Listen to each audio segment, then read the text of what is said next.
Good evening. My name is Marcella Spady, and I'm the Deputy Director for the Division of Social Services. I want to welcome everyone to the DHSS Reimagining Service Delivery presentation this evening. And we welcome everyone, and we're just so glad that you're here with us to get this information and to offer feedback. So thank you very much. The agenda will consist of a project overview, a question and answer session, and then our closeout. We want to make you aware of a few things. Our exits, we have an exit here to the left, one here, one in the back here, and through the lobby, either on the left or right-hand side, there's exits. The bathrooms are right outside of the door to the right. Okay? During our discussion, we also want to make sure that, we kind of keep things in order. So please raise your hand if you have any questions or comments. And a mic will be provided to you. And if you're not comfortable speaking, please take that time to just write down. I think we have cards provided. Write those questions down, and we can have someone answer those. We also have an inter-office moderator who will be assisting with translation and ASL support. Our Spanish interpreter is Greta Huber. And then we also have, with a special thanks to our definition and interpreting LLC, who is also providing ASL support. This is a family event, so please be comfortable and make sure that, everyone's respectful during the session. Also, we wanted to acknowledge that we have our Cabinet Secretary, Molly McGarrett, and also our Deputy Secretary, David Newman, in our audience today, so thank you. Also, I just wanted to say that what's going to happen next is that we're actually going to do a presentation, and I want to introduce our Deputy Secretary, Daniel Walker, who is going to present that presentation to us. So Daniel, thank you. Thanks, Marcella. I also want to note that this event is being live streamed. For those of you online, especially through our Facebook platform, please feel free to use the comment section to submit your questions and your feedback. We will be taking questions not only from those in person, but also those who are viewing virtually. We will also post this recording on our website and our Facebook page, so it will be evergreen. Thank you, Marcella. As Marcella stated, my name is Daniel Walker. I am the Deputy Secretary for the Department of Health and Social Services, and I oversee our Service Crusader divisions, which consist of our Division of Social Services, Division of State Service Centers, and our Division of Child Support Services. I'll provide a brief overview of our initiative, and then we will open it up to a Q&A with not only myself, but some of our department leadership who is here. We understand that our state service centers are vital entry points to services across the state of Delaware. We have 15 individual service centers, all of which are located in communities that need them the most. But it's no secret that these service centers have been located in these communities for some time. When it was first initiated under Senator Charles Debnam, we wanted to have one-stop shops for our service centers. And we want to ensure through this process that we are constantly reevaluating what happens in those service centers, but also how we as DHSS provide vital and crucial services to the communities that need them the most. Next slide, please. So the State Service Center Reimagine project is an initiative of the Governor's Family Services Cabinet Council. This council was established by an executive order in order to design services specifically for our service users, and to also ensure that we are being more conscious and intentional about the types of services we deploy. And so it is also helping to streamline our service delivery as well. And so it is extremely important when we think about this project because, as I stated, these service centers are front doors.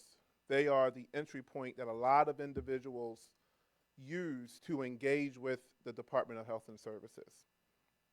An example of some of the services that exist in these buildings, you have everything from Medicaid eligibility. Over 300,000 Delawareans are on Medicaid. On our EBT program, over 100,000 Delawareans utilize EBT. These buildings also house public health clinics. They house our emergency hotel motel voucher programs. They house our kinship care programs. They also house food pantries. They work to offer referrals to nonprofit organizations. They house our community support and partnership unit, which connects individuals with nonprofits across the state of Delaware who are doing the work directly in the neighborhoods in which you all live and exist. Next slide. Our goal for this project is easier access to services for individuals and families across the state of Delaware. This project is threefold. We know, again, that it is important to make sure we get this right. And so we decided a three-step process. The first phase is the research phase. This phase started over a year ago, in which we engaged staff members, state leaders, elected leaders to determine what they want to see improved. We also looked across the country to see how others are using services, to see if we in Delaware are deploying and employing the appropriate services. I got my start in community grassroots organizing, and we wanted to be intentional about engaging those who actually use our services, use the buildings, not just work there, but actually interact with DHSS on a daily basis. A little later, I'll describe the efforts we put in place to get the community engagement and feedback, but the community engagement phase was important to us, and it was important to me. I'm from Dover, born and raised in Dover, Delaware. Before it was called Bay Health, it was Kent General Hospital. That's where I was born. And I lived right in Capitol Park, Simon Circle, Capitol Green, visited Manchester Square, came to the Dover Library before it was at this location, and it was in the other area. And we know that no one part of the state is the same. But everyone is impacted by healthcare, housing, and food. From Wilmington to Georgetown, from Seaford to Milton, everyone is impacted by these vital, necessary factors. And so engaging the community, we as a government cannot build solutions for individuals without talking to individuals who utilize them. And so community engagement was important. And we want to keep it throughout this process. Phase 3 is what we call solutions testing. It's just a fancy way of saying we want to do stuff. And we want to try to do stuff. And if it doesn't work, we want to try again. This is what I call the spaghetti method. Throwing a noodle at the wall, seeing if it sticks. But using research, data, input, feedback in order to get there. Next slide, please. So this project, I talked about the 3 phases. This project It's not going to be done in a year or 2 years, but it will be done throughout what I like to consider, we modeled it closely off of Del Dot, and we'll talk about that a little bit, but it took them 5 years to get it right, and they're still changing. I know when I first got my license, I did not want to go to the DMV. I don't think anyone was like, I'm going to go spend my time at the DMV, I'm going to have fun. But they put a lot of work into making sure the process was smooth. So we have, from December 2021 to May 2022, that was when we did our research phase. June 2022 to January 2023, that is when we did our community engagement phase. And so you're probably asking, well, what have you been doing since January? It's June now, right? July. We've been taking everything we heard and developing solutions and plans to see if we can put what we can put in place when we talk about our solutions testing. We expect our solutions testing to take not only up until January 2024, but beyond. Next slide, please. So, how did we go about getting our findings? I shared that we engaged community members, but we also engaged staff members. And I have some numbers here for you that I think are impressive, because we did not want to design from the top down. We wanted to engage community in this process. So we used surveys, focus groups, and interviews online, on the phone, and face-to-face in order to get our feedback. We used over 166 individual responses from an internal survey covering 39 zip codes ranging from ages 18 to 65. We held focus groups in English and in Spanish with actual service users, not those who didn't step foot into service centers, not those who are unfamiliar with DHSS's service offering, but those who actually interact with us on a daily basis. And we also deployed an online survey where we had 942 respondents share their suggestions for improvement and feedback for how we are doing. And something else we did, because I did this in college to make a little bit of extra money, we had secret shoppers go into all of our service centers, and the staff didn't know about it. I didn't even know when they were going in. I didn't find out till it happened. We wanted to make sure that we had on-the-ground feedback. We trained the secret shoppers in what they were supposed to receive, and then they told us what actually happened. So it's not lost on us that we have work to do. It's not lost on us that we have people who have fallen through the cracks. I can sit here plain-footed and say that we know that is the truth. No matter how well-intended our staff is, and trust me, they are serving over 800,000 interactions in the year. We have over 800,000 visits to our state service centers across the state of Delaware. And so we need to ensure smoother processes, we need to ensure better staff training, and we need to ensure more transparency in the process.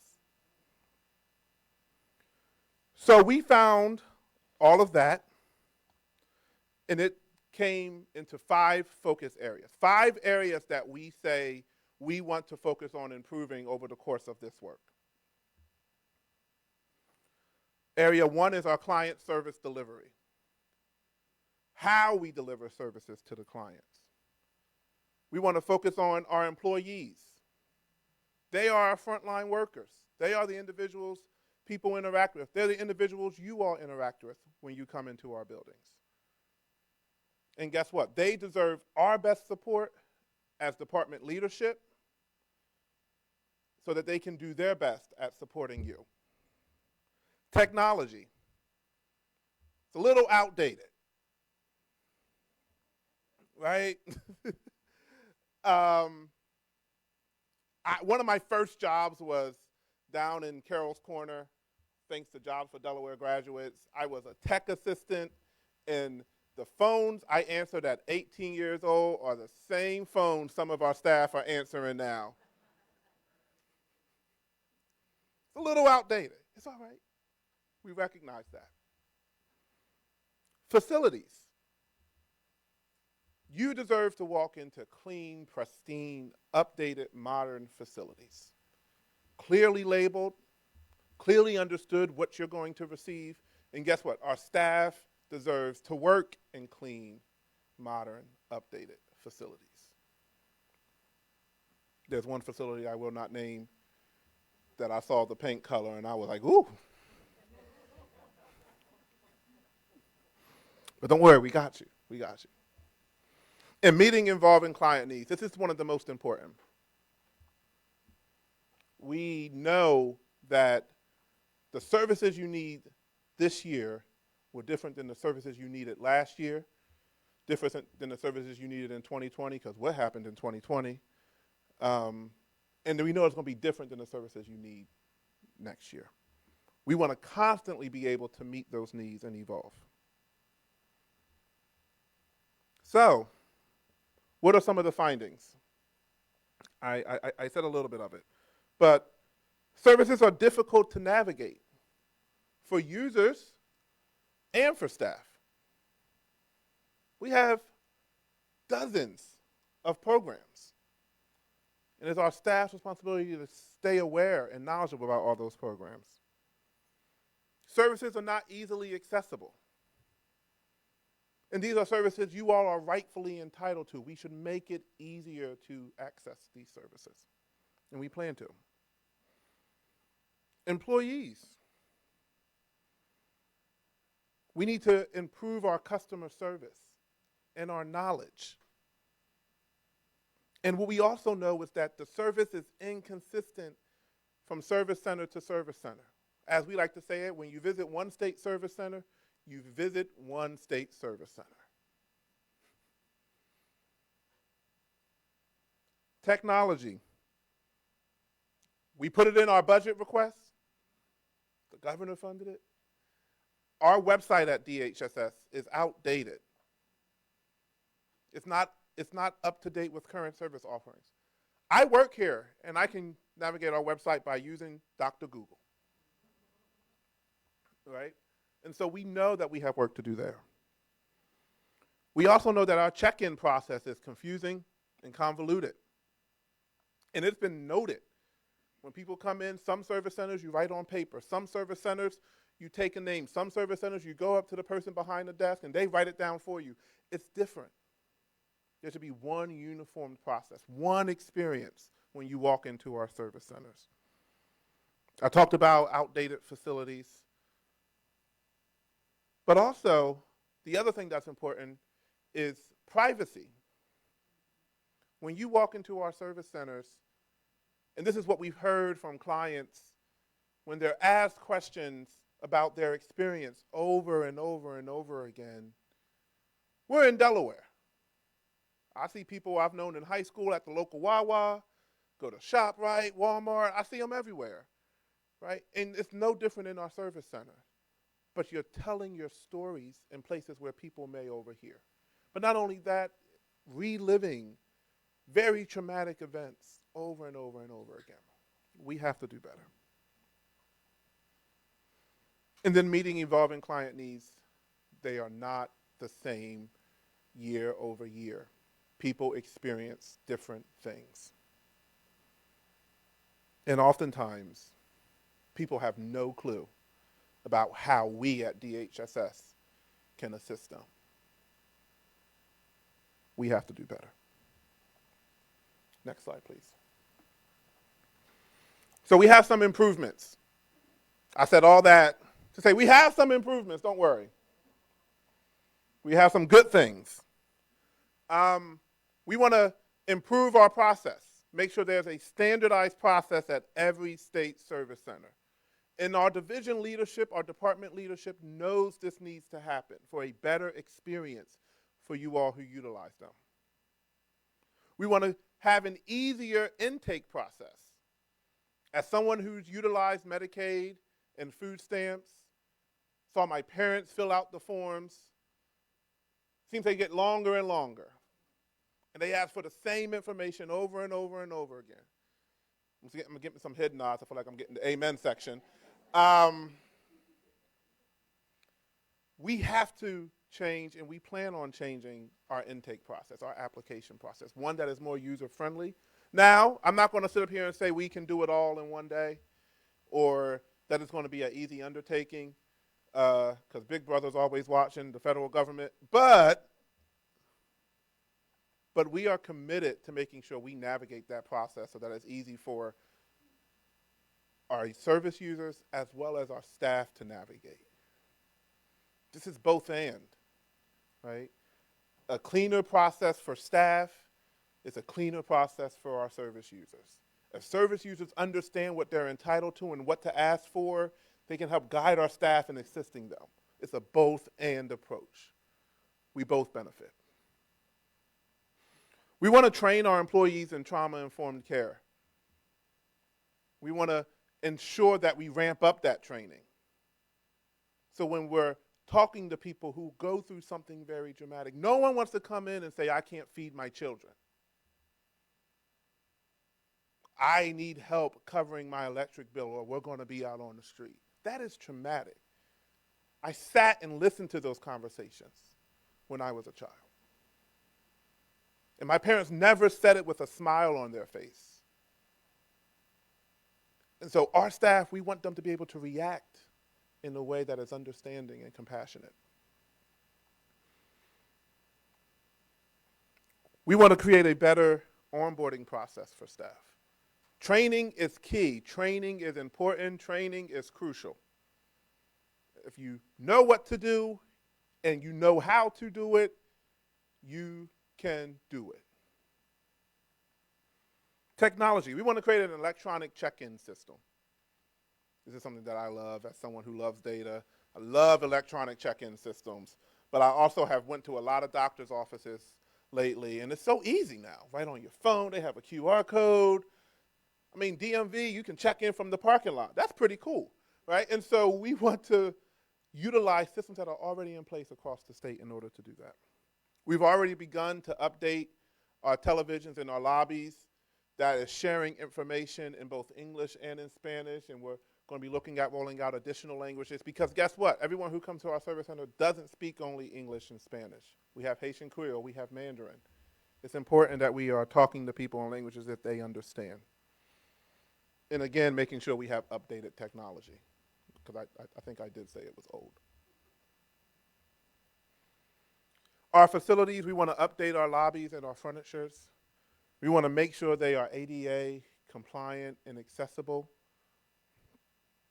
And we want to change the flow to allow for more private space. And as we move to conducting needs assessments for our clients, we want to do that in a consistent cadence. As needs change, we should be aware of that. The only way we can be aware of that is by talking to the individuals who are impacted. And then we want to make sure we are creating an awareness campaign so that people know what our state service centers do and what they can be. We are talking about designing a service center of the future, not just where you can come to a clinic, not just where you can get EBT SNAP benefits, not just where you can come and get Medicaid, but how can you plug in entirely to the state of Delaware's resources, no matter where you live, in an effective, efficient, and easy manner. That is what we're talking about here. So I said all that to say,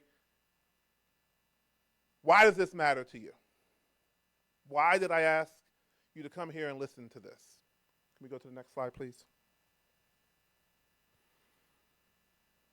Because one, we need your help to do it.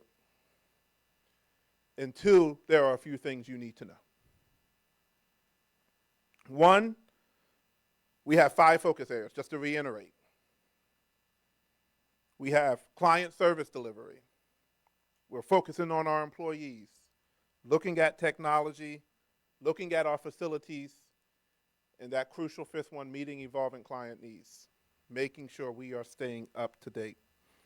But it's important that you know it will take time. This does not happen overnight. We, like I said, we closely mirrored this off of something that the DMV did. It took them 5 years. But why does it take time? We develop something, we test it to see if it works, and if it doesn't work, we go back to the drawing board to see how we can fix it. It is important to make sure that we are not, and I repeat, we are not moving too fast, because we have to make sure the final solutions are the ones that work. I also say this is important, and why you should know about it is because the service centers you work in, the service centers you use, will have changes coming. And we want to know how those changes are working. Are they good? Are they bad? But just know that they are coming. I almost feel like saying winter is coming because I started watching Game of Thrones again. But changes are coming. We're going to get t-shirts. And fourth, we want your active participation. People call our office all the time, and we welcome that. We encourage you to still do it, because that is how we know what works and what doesn't work. We have members of our leadership team here, members of our community team here, because we want to know how you engage with us, how you feel, and how we can do better. And no one's ever been shy about giving us the raw, unfiltered truth, and that's fine. We encourage that. Next slide. And so what's next? As we work hard to implement these improvements, we know that it's going to take a while to happen. We want to make sure you know you can still contact us and that we are not done listening yet. We always listen, and we'll continue to listen. So how can you reach us? For those online, you can email us directly at stateservicecommunity@delaware.gov as you get feedback. One of the things we are immediately trying to do is make sure that we can receive customer feedback from our centers directly, so that we can know, as we implement these changes, what is working and what is not working. With that said, I want to open the floor for questions from in-person attendees or online. Before we do that, I want to bring up our division leadership. We have Director Renee Beeman, who is our director for the Division of State Service Centers. And we have our Deputy Director for the Division of Social Services, Marcella Spady. We also have some pre-submitted questions that we received from folks as they were signing on that we're going to go through first, and then we'll open it up to any questions from the floor. If you have a question from the floor, please raise your hand. We'll make sure we get a mic to you. Who has a mic? Right back here. If you have a question online for our viewing audience, please type it in the comment section. We will make sure it gets to those of us up here. And again, I want to say thank you for coming, and let's hear what you have to say.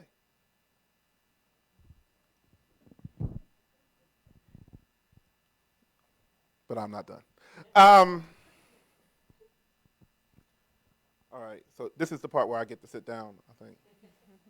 I also want to acknowledge Dr. Vi Cade, who's the superintendent of Capital School District. Thank you for all you do to support our young students and their families. So one of the questions that we were asked is, and Renee, I'll give this to you. What are the state service centers doing to help provide concrete services to the community? Furthermore, how are you meeting people where they are? Well, I think that's why we're here this evening and with the town halls. I think it's very important that we identified that we needed to make some changes. We realized that we need to do things in a different manner. It shouldn't be additional stress when you come in. So all the things that Daniel had shared, we want to make sure that when you come in to our state service centers, you feel as though you're accepted, whatever your needs may be. That we communicate to you that we are here to help in offering those services. One important thing that he shared earlier on the slide, it talked about being trauma informed for our staff. That is key, because most likely for those who come into the State Service Center, they have a need, and most likely it's a crisis. And we want to make sure that we meet you, whether it's housing, whether it's food, whether it's Medicaid, whether it's child care, what your needs are, that we can match them, support you through this process. We can do better, and this is how we're going to do this through our reimagining. Thank you. Marcella, this is for you. How do you, in the state service centers, integrate with the other DHSS divisions? How we integrate is that we collaborate and go through all of the issues that are going through. We make sure that everyone is informed about how things should be. Right now, we do a lot of meeting between the different agencies to ensure that we're all on the same page. We know the clients that we serve. We have mutual, goals towards trying to get services out to clients, and that we work together to get through this process. I can say that whether it's dealing with how we do client services, how we improve the facility, that we're all involved in that. And when we discuss these things, that all of us are working together and ensuring that that happens. Right now, I know that we work together so closely. We talk about the issues that are coming through our doors every day. We talk about how we can better service the clients. And we look at the issues that are going on out in our communities. So with all of that information, we can get together, collaborate, and come up with real solutions for dealing with whatever problems we're addressing and how we meet the needs of our clients that are coming through our doors. So I think it's collaboration, and I think that it is just making sure that we stay informed about the needs of our clients and what needs to happen to get them what they need.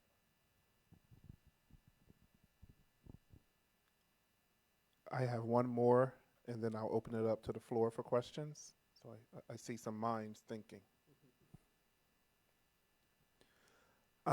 What is the process within the state service centers for assisting a person who may be visually impaired or have hearing loss for accessing emergency needs such as housing or EBT cards?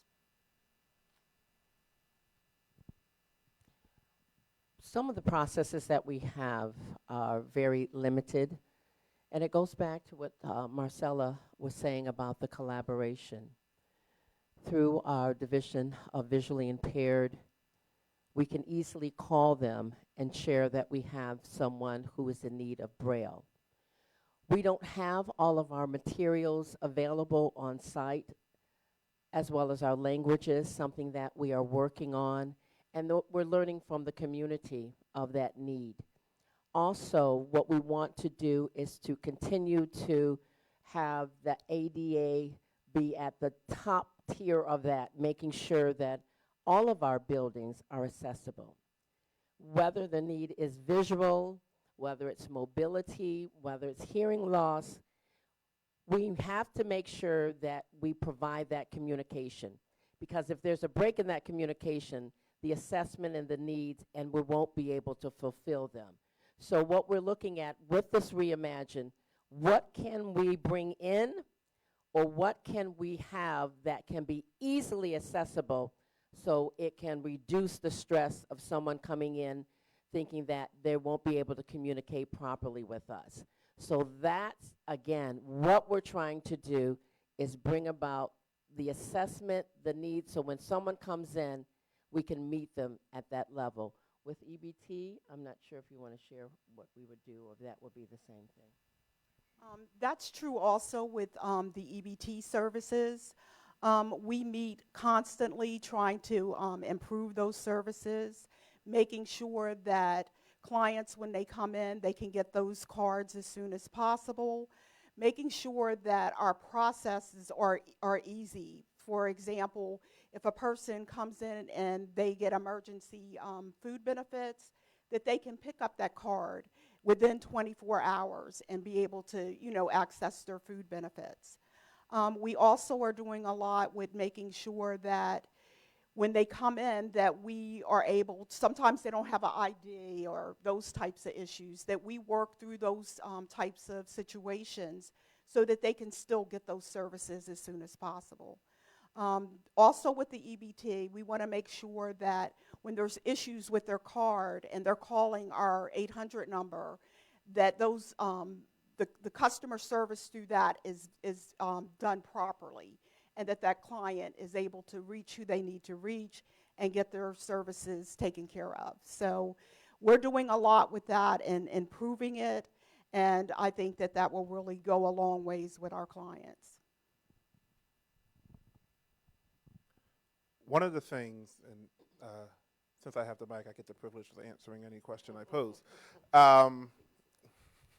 One of the things that we have acknowledged is that we definitely need to have, and I think Marcella and what Deputy Director Spady and Director Beeman acknowledged it, that we have to have a greater integration with those other divisions outside of just DSSC and DSS.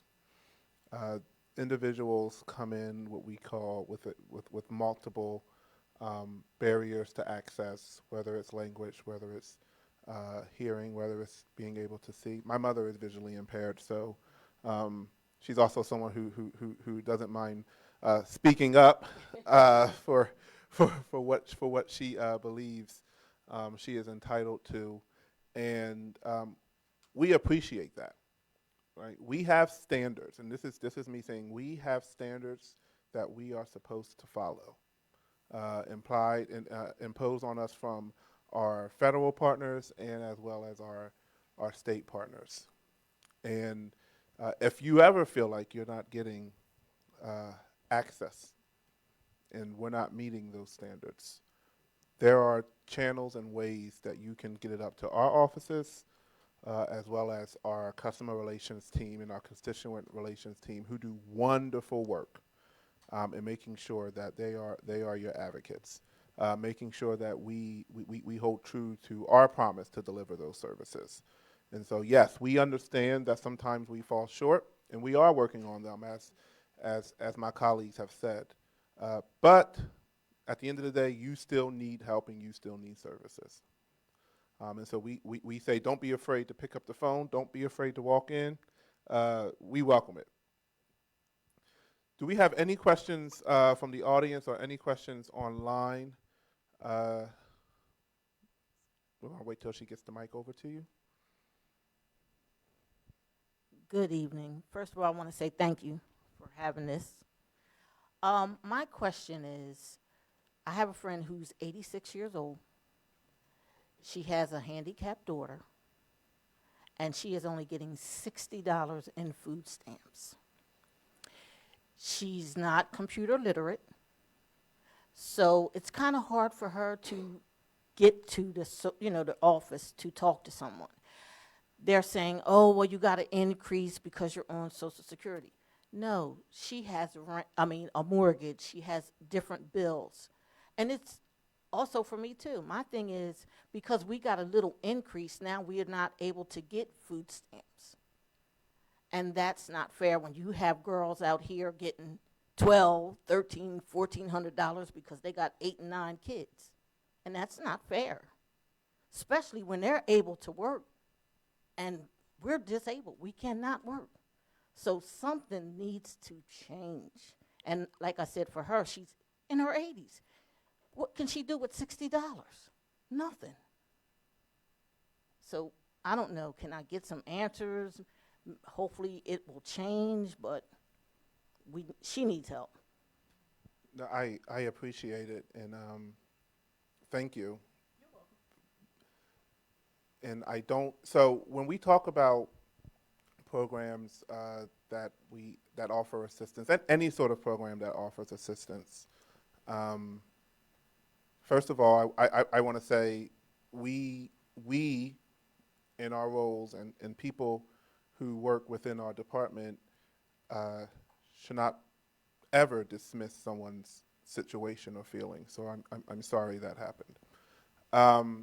The other thing I also want to state is there are many times in which we are bound by federal restrictions in what we can do.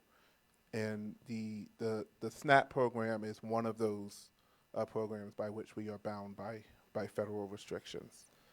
All that means to me, when you call your caseworker, your case manager, is that we need to get creative in how we assist you.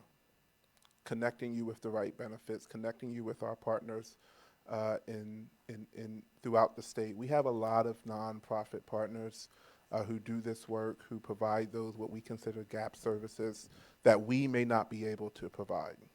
And if we cannot provide it for you, it's our job to make sure we point you in the direction of someone who can.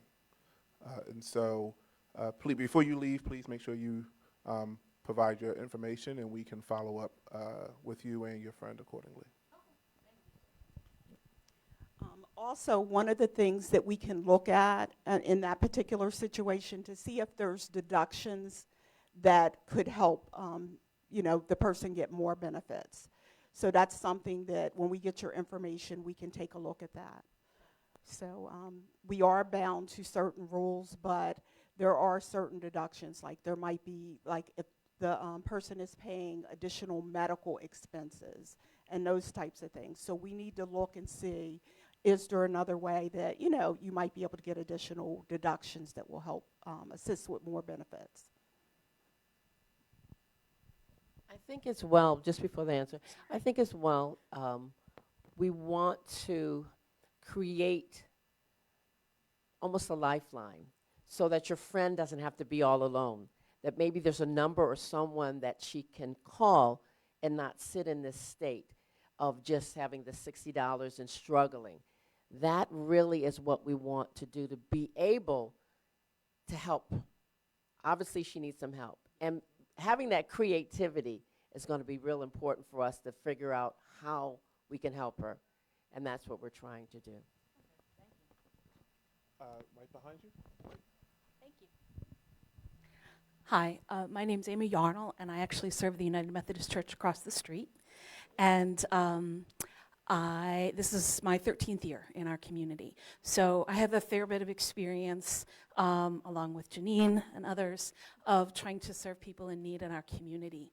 And I could tell stories for days, but I'm not going to do that. I'm just going to ask a question. You just referenced your nonprofit community partners.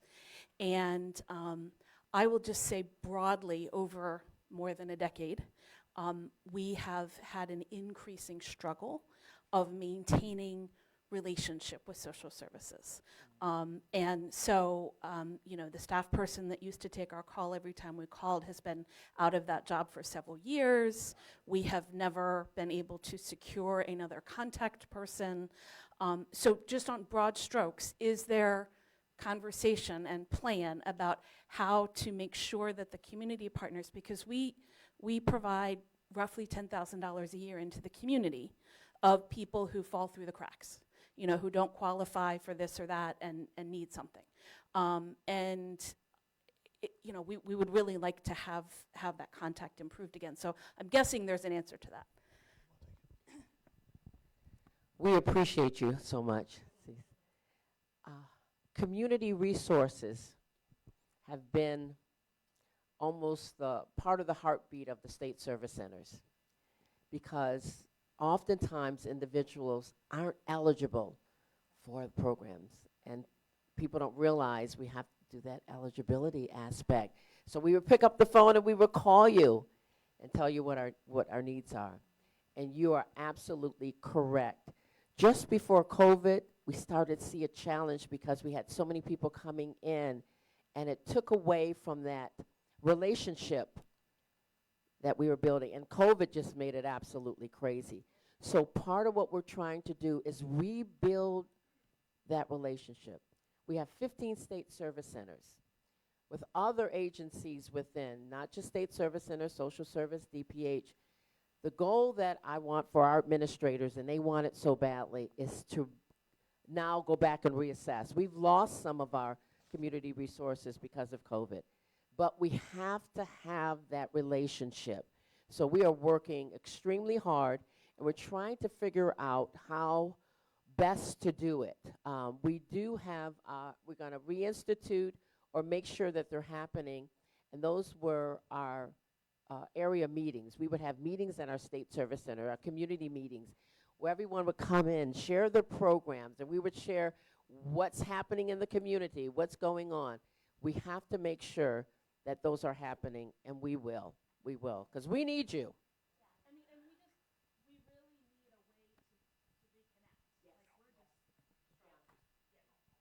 So make sure, one, we get your contact information. Also, in addition to the community meetings, the area meetings at our state service centers, our community partner support unit as well is also available to support our community partners. We also have our community partner portal where if you are not signed up to help people with their applications in applying for services, that is something we also do. We work with a number of nonprofits in the Dover area actually to do just that. So there are a number of ways, but give us your contact information. We'll make sure we get on the list. And we also have meetings, so we would definitely want to add you to that. So because a lot of other people experience things, and that way you can talk about it, and we can talk about how we can better service you. We used to have good ties between the ecumenical groups. Mm-hmm. And I think if we could just tie into the ecumenical group, I think if we could just reestablish ties with the clergy groups, Mm-hmm. the word would stay spread. We just need to reconnect with the secretaries of those groups. Yeah. Yeah. We will. We're trying to reset a bit, so we will, but thank you. Yes, and we actually have like our SNAP outreach program, and they deal with a lot of different groups as well, like for the food benefits. So, we just need to make contact and get you some help. We can do that. I think we have another in person, and then we want to get to some of the live streamed questions as well. Good evening, everyone. My name is Tracy Palmer of Tracy Palmer Ministries. So I fill in the gap a lot because I have a food pantry, and I get thousands of dollars worth of food delivered to my pantry, frozen foods, non-perishables, everything that you would go in Food Lion and get. I have access to it. So I can also be a resource. I am a CPSU partner, and I am also in a signed MOU with the state of Delaware as well. But I want to go back to something else. I would like to make a strong suggestion. Because I do a lot in the community, I don't like to call them homeless, I like to call them our neighbors in need. Because I work with them a lot, and we do have a homeless shelter for women, so my hands is tied into a lot of things. But what's very discouraging for a person who is having life happening is for them to go to the state service center, and they're treated and talked to and belittled already in their situation. And I've gone with some of my clients to a few of the state service centers and have been utterly disgusted by the tone of the worker behind the desk, to the point of me saying, this is not your money and this is not your food stamps, and you don't have to talk to this person like this. So my suggestion, if I can make one to you guys, before we talk about delivering the services, let's really educate the workers so that the services can be delivered professionally, productively, with respect and with dignity. It makes a world of difference. I once sat in a seat where I needed help, and that's how I got into doing what I'm doing, because of how I was treated. So I just wanted to say that. And good to see you again, Tracy. Likewise. I appreciate that because that's not the first time we've heard it. And we, during that five-pronged approach, those five focus areas, that's why we explicitly called out employees around trauma-informed training, navigating customers, having conversations with our clients, and being able to understand that people are not coming to these buildings on their best day. Oftentimes they're coming in very vulnerable places, and it's our job to welcome them and help usher them through their service journey with us. And so I appreciate it, and suggestion taken, and we are working on that. Actually, we have one of our staff members who's in the back who was dedicating her portion of this work entirely to employee training. I'm sorry. And I also have a resource room as well. Thank you. All right, we want to get to some of the online, and we'll come back to the in-person as well, but The first question we have from the live stream is, how do we determine if someone is eligible for food benefits? so we do have a process for eligibility and determination of food benefits. The first thing to do at a quick glance is to always call and apply for the benefit. The worst that could happen is the answer will be no, because you're ineligible, but you don't know unless you apply. If you're unsure and don't want to waste the time, as I've had some people tell me, you can go online, and we have our guidelines for what determines eligibility at a high level. That can give you a first glance look. But always, if you want to know if you're eligible, just apply. You can apply online, and you can also apply in person. And I would have to say that also it's important that the information that is asked for the application, that's provided, because there are a lot of times when it's not denied because of the actual the benefit. It's not denied because of the income or something like that. It might be because we didn't get information. So very important that we get the information that is required to make the determination. Thank you. The next question from the live stream is, what is the process in assisting someone who has a traumatic brain injury with filling out forms?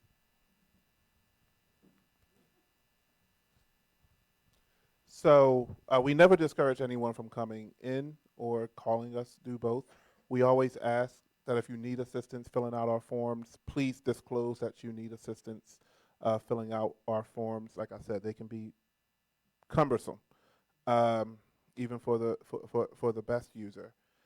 In terms of a traumatic brain injury, we would work with our partners in our sister divisions to ensure that not only we're working in the most appropriate way possible, but that they are getting access to all the services that it may not be services within our divisions, but if you walk into our building, we'll connect you with our sister divisions that can meet that need. I also wanted to say that the person also, if they have someone that we can work with as like an authorized representative to help us get through that paperwork, we do that as well. Thank you. One more question from the live stream, and then we can shift back to the room. When will PEBT be issued? Yes, right now we're actually working on that. So we, on our website, will actually say exactly the dates that it will be issued. We did get approval for the summer, We're currently working on the school year for the children. So as soon as we get that information and get the dates established, that will be on our website. We also send out information to the families who are eligible to let them know. Thank you. Does anyone have questions in the room?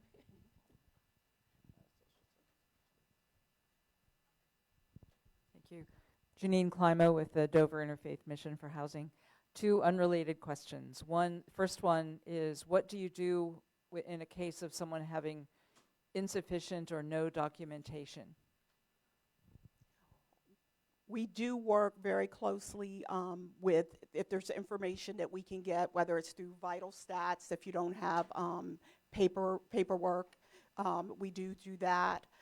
We also offer assistance wherever we can to help people get that information. Sometimes if we have people who are undocumented, for example, we'll try to help them as best we can to get their information. So it's really working very closely with the workers, and sometimes we're able to work with other organizations who help us with that as well.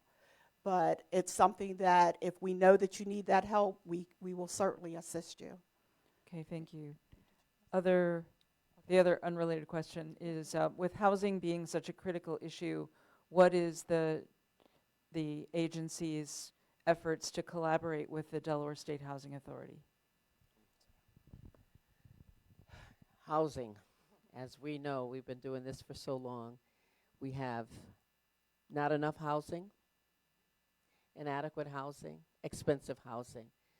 We have, and I think during the COVID, really brought a lot of the housing partners together. On the state service side, we are the safety net. We provide that emergency housing in order to try to keep people safe until we can do a warm handoff. With the Delaware State Housing Authority, we've been able to, through meetings, to find out what the resources are. And a lot is finding out what individuals need and making sure we can match them. So with Family Promise, with Delaware State Housing Authority, many of our other organizations, and I'm so excited to see that there's more housing that's nonprofits on a small scale, and we'll take that, are being generated. But we are communicating and for that next step, because the goal is we really need to help people get stable housing. Without, you know it, without housing, everything kind of just falls to the side. But we're really looking at how can we improve even the emergency aspect of it. We utilize, probably when I first came on about 9 years ago, maybe about 38 motels and hotels. We're probably down to about 20 now because of the conditions and because some of them during COVID needed to be revamped. So we are down as far as emergency housing. When it gets to the summer, I love the summer, but I'm always thinking about, oh, Sussex, we're going to lose some of our motels and hotels because they tell us it's for tourists.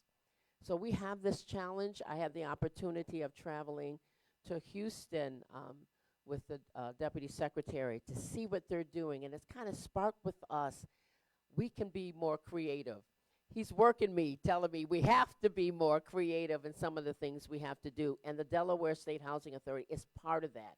We're really trying to learn their programs and educate the community about it. And thank you for all that you do. And just one more thing, because I spent a lot of time on housing since I've stepped into this role, because it's an issue. And as someone who was unhoused for a majority of my life, it's pretty important to me. We are being intentional. I use that word consistently because that's what it takes, is intentionality in order to reverse some of what we're seeing on the ground around not just collaborating with the Delaware State Housing Authority, but truly integrating our services. And so we do emergency short-term. They do long-term. We need to fill in the middle. We need to fill in the middle. That's done with our housing partners, some of which are in the room, but that's also some of the work that we have to do on the state side. And they are along for the ride. Delaware State Housing Authority, the importance of Delaware State Housing Authority is that they do Kent and Sussex. And for folks who are watching in Newcastle, they, our Newcastle partners, Newark Housing Authority, Wilmington Housing Authority, I've talked with plenty of them, and we all want to take a collaborative approach. The other thing that's important to note is that we do have a seat on the continuum of care, which is the federally mandated and regulated entity that provides funding to community organizations that are doing and using a housing first model, understanding that if we house people, we can provide the services where we know where we can reach them. Another question. Hi. Hello. So first of all, thank you all for first and foremost acknowledging all of the issues, because nothing can change until you acknowledge that change is needed. So even though it's a sticky situation to approach and it's not the most pleasant, I do appreciate the fact that you guys have acknowledged. One of the things I wanted to piggyback off of, which I initially thought of before Tracy had touched on, was the communication with employees. So it makes me wonder, what is the process when it comes to hiring employees, and are they being asked the right questions so that they have the right mindset in taking the position? Because oftentimes in communicating with them, they think that they know it all and they talk over you, and they actually don't know it all because they miss a lot of things because they're ready to communicate an answer instead of gathering all the information to effectively serve. So that's one of the issues. And then my other question is, what is the level of accountability when it comes to employees? Because oftentimes when I have to call one of these agencies through the state of Delaware, I'm not the one who will banter and go back and forth. When I feel like the conversation is not making progress, I will immediately cease and ask for a supervisor. And if that's not accomplished, then I will definitely research to find rank to talk and communicate. But what sits unwell with me is that's more often the case than not. That seems to be the standard of service and communication that we're receiving from people who work for the state of Delaware. So it makes me wonder, like, are they here just because they want the benefits and then they think that they can just treat people and talk to people any kind of way? Because obviously I don't have a cognitive impairment, so I don't know why you would talk to me that way. But at the same time, it doesn't matter because it makes me have compassion for the person who does and who doesn't have the ability to advocate for themselves the way that I can. So those are my core issues. And then also, too, on the flip side, I feel like there should be some type of incentive for employees who really go above and beyond so that they can really be highlighted, those who really have the compassion and the empathy and who really connect with people. I think there should be some kind of provision made for that. I appreciate that, and thank you for coming and sharing. The process for hiring an employee is one in which we alone, as the Department of Health and Social Services, do not solely dictate, but it is one in which is a sort of state collective. So we have the Department of Human Resources in the state of Delaware. There are some boxes we have to check there, but and if you talk to our staff, we know that we need to do a thorough vetting job. And so we're talking about how do we hire for the core competencies, and you don't need to know how to process food benefits or Medicaid to get hired. We'll train you how to do that, but you have to be able to respect and engage with the individual you're working with. And so one of the feedback sessions that was held brought up about making sure that we're hiring for attitude and training for aptitude. And so that is something we are looking and working with DHR and our leadership to develop a process for making sure that our staff are trained and hired with that in mind, but also continually training them. The work we do is traumatic. The work we do is hard as well. So I do want to acknowledge that for the staff. They are working with people who, have very real challenges. And so we want to make sure that we're giving them the support to not internalize that and let that dictate and impact how they provide the services, but to be able to recognize it and respond accordingly. So absolutely, that is something we see. And thank you. Do we have more online questions? One more in person, and then we'll go online. And I'm looking at the team to make sure I'm not going over time. I think I heard a yelp. It's okay. All right. I'll try to be quick. I am Teresa Morris. I'm with the Choose Joy Foundation. I don't like speaking in front of people, so I'm going to try to be real quick. I appreciate that Gail invited me today so I can be here and learn a little more about how you guys are making changes. Being another nonprofit in our community that helps folks who end up homeless. My folks end up homeless from house fires. And that is a gap that seems to be really huge and not addressed at all.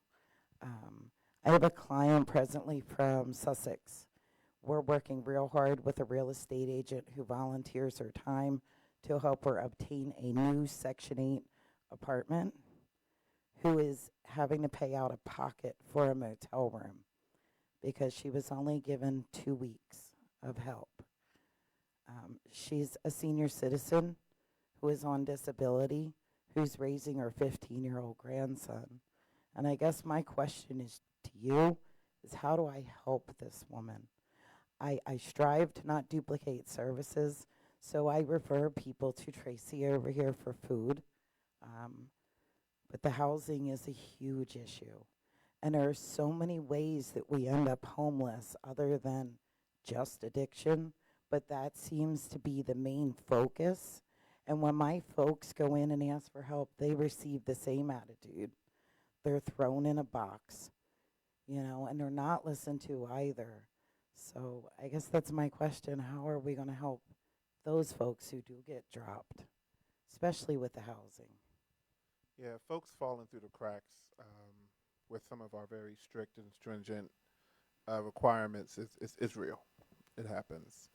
And we've been having conversations and planning. Actually, Director Beeman and team have been looking at how can we support nonprofits who do that work, and also how can we create some sort of fund or something internally for people who don't qualify for our strict. And I intentionally use the word strict because they're very defined, right? It's true, and as you put it, it doesn't necessarily meet every situation. And so we've been trying to figure out how can we be more versatile in our allocations to various organizations and entities. We would love to learn more about your specific viewpoints and perspectives, because that can help inform how we are engaging with our staff and creating something that's a little bit more versatile and flexible. But it's something we've acknowledged, and we know we need to create something that is not as strict and stringent. It does require finding a funding source that doesn't have those requirements tied to it. And I do want to, I've been very straight and honest all night, and I'm going to continue to be, but we ourselves have our hands tied, but we are in truly trying to get creative. We'll take a few more online, and then I see we went to the white screen, which means I have to wrap up soon. That's my cue. But we'll take a few more online. If you have any other questions, we can certainly make sure we get those and we can follow up accordingly. This is a written-in question from the room. Are there any plans to provide more access to dental services in the adult and geriatric population, especially since clinics have closed? So we have, that's a great question, one I did not come prepared to answer. But in terms of dental services, we have what we consider our federally qualified health centers, our FQHCs, and we have been working with them around dental access and dental care. And so I'll say more on the way, but certainly We can, yeah, right. We have been, and also I know that services are covered for populations that they weren't covered for before. And so what we'll do is we can make sure we get specifics, but I know our secretary is here, and I'm going to put her on the spot about our divisions that are working with dental care. I'm going to put Dava on the spot, too. Our Deputy Secretary. Hi, everyone. Good evening. Thank you so much for being here, Janine. I don't know if you remember me. I was Molly Jerusik back last time we heard. Yeah, your name.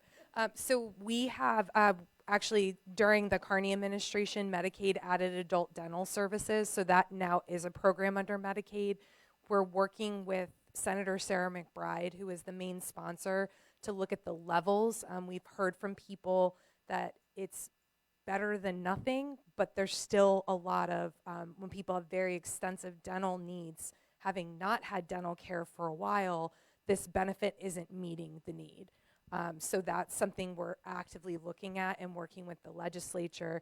And then also with Senator McBride, we worked with them and the Dental Society to basically not lower the standards. We're still having strong standards, but have an easier licensure process for dentists that want to work at federally qualified health centers. So Westside Health, which has a facility down here in the Dover area, has said that they're actually going to be able to fully staff their dental clinic for the first time in years because this change in policy has allowed them to actually hire people because they used to have a residency requirement. They had to pass a very stringent test. And so we've changed that. So we're very excited to, not saying that those are going to solve all the problems, we need to keep talking, but very excited that there's been 2 substantive changes that directly go to access and payment for dental services. And then Dave, is there anything you wanted to add on the DSAM side? Because DSAM just opened their dental clinic. Discussion around services for seniors. So I just want to remind everyone that in addition to social services and the state service centers, under the Department of Health and Social Services is the Division of Services for Aging and Adults with Physical Disabilities. So in the future, we're going to train our state service center staff more thoroughly on what those services entail and be able to do warm transfers and handoffs. But in the meantime, if you're dealing with a senior or somebody with a physical disabilities, reach out to the Delaware Aging and Disability Resource Center. It's delawareadrc.gov, I believe. Or you could just Google Delaware ADRC and look it up, and you can get services from other DHSS agencies.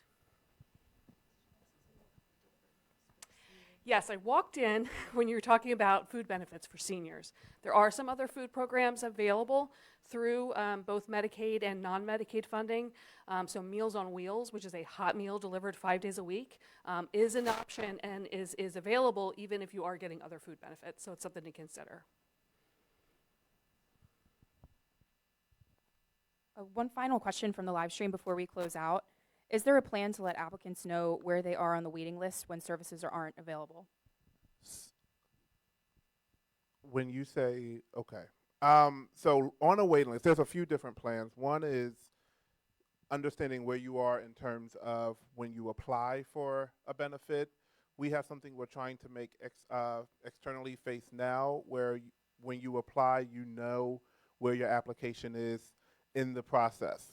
In terms of the waiting list, a lot of our services don't necessarily have waiting lists per se. It does take some time to process the applications. Now, there are other services within the department that could be deemed a waiting list. And we just ask that you work with your case manager in order to identify where you are in that process. One of the things we've also heard is that the housing voucher or Section 8 voucher waiting list, we know that they are behind. That is true. That is managed through the Delaware State Housing Authority. And so we always say work with them to identify where you are on the wait list. In addition to the SAPIT, there were some questions around what individuals who are facing other challenges that we did receive across the online platform. We also have our division for visually impaired for those who need services there, you can reach out. They are also on our website, as well as our divisions for individuals with disabilities and disability services, developmental disability services as well, if you need services through them. What I want to say is thank you. I know we have a couple other questions, but I'm getting the wrap it up button signal, and we do have to be out of here at a certain time. I want to say thank you for participating, for those who are here in person and also those who are here online and viewing virtually. This is not the last town hall that we will have. We have a series of town hall sessions planned. They take place. We have one happening this weekend as well in Newcastle County at the Route 9 Library. We also have one happening in Georgetown, and I'm going to get the exact dates, on July 18th at the Georgetown Public Library. And we also have one on July 26th at the Wilmington Public Library.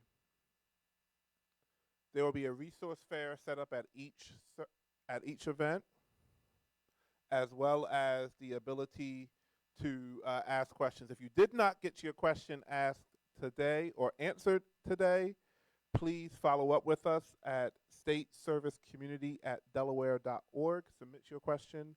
We will answer it, or you can attend one of the other service center town halls. We will be happy to answer your questions there as well. With that said, we have a feedback survey.